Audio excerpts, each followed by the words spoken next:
Let's see how to get landscape and portrait in a single Word document.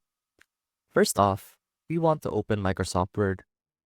And as you can see here, we have our document ready.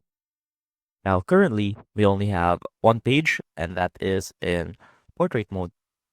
Now, let's go ahead and insert another page. And you'll see that this page is also in a portrait orientation. Now, let's say that we want to change the orientation of this second page into a landscape orientation. So what we can do is click on the second page. Now click on layout and click on this icon right here at the bottom of the page setup section.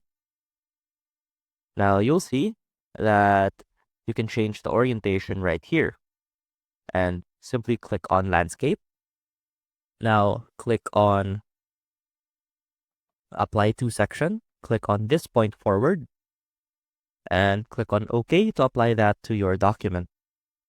And as you can see, we now have one page as portrait and one page as landscape in one single Word document. I hope this helped, and I will see you soon.